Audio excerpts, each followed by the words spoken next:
Hello, everyone. Welcome to the Newsbrowse News broadcast. According to CNN, former President Donald Trump has announced that the United States plans to implement a blockade on all ships entering or exiting Iranian ports. This measure is scheduled to commence on April 13th at 10 a.m. Eastern Time. The announcement signals a significant. Al Jazeera reports that Viktor Orban has been swept from power after 16 years as Hungary's far-right prime minister. In a historic election marked by a record turnout at the polls, Hungarian voters decisively cast their ballots against Orban's long-serving administration. The victory was handed to Peter Magyar's Tisza party, which campaigned on a pro-European Union platform. This outcome signifies a major political shift in Hungary, ending an era dominated by Orban's conservative and often controversial leadership. Raymond Green, the top U.S. diplomat in Taiwan and de facto ambassador as head of the American Institute in Taiwan, stated that China should cease its threats and military pressure against Taiwan and, instead, engage in direct talks with the island's elected leaders. Speaking on a Taiwanese political talk show, Green highlighted that such dialogue would prevent misunderstandings and foster stable cross-strait relations. He reaffirmed the consistent U.S. policy of supporting exchanges across the Taiwan Strait. Green further explained that while the U.S. advocates for dialogue, it also believes that sufficient deterrence capability is essential to create a more equal footing for talks and to ultimately take the option of war off the table. He identified 3 ways to resolve cross-strait differences: dialogue, coercion, and war, underscoring deterrence as a means to achieve peaceful resolution. This news comes from the Asahi Shimbun.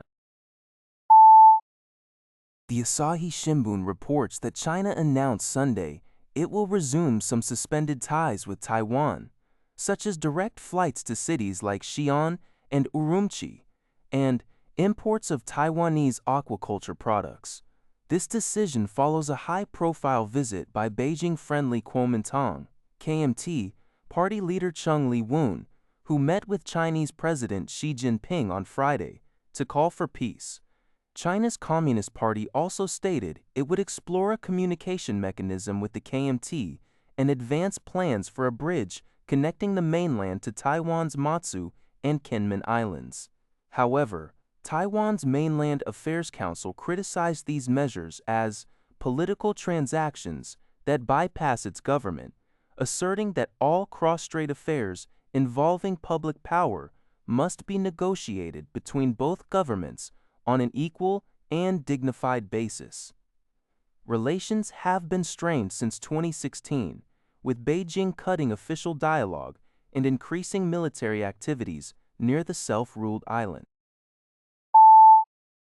The United States, Australia, and the Philippines commenced their second joint naval exercise in the disputed South China Sea this year on April 9th, as reported by Taking Mark as Debo Tai sounds.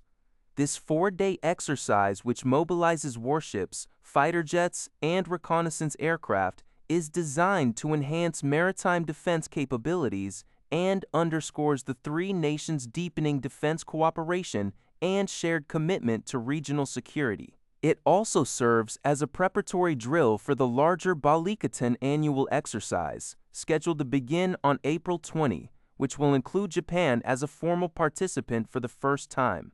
In response, China's Southern Theater Command spokesman Jai Shiqin announced that the Chinese Navy would conduct routine patrols in the South China Sea during the same period. Jai accused the Philippines of colluding with countries outside the region to stir up trouble and undermine regional peace and stability. China reiterated its firm resolve to defend its territorial sovereignty and maritime rights, consistently opposing joint military activities in the South China Sea that it claims escalate tensions.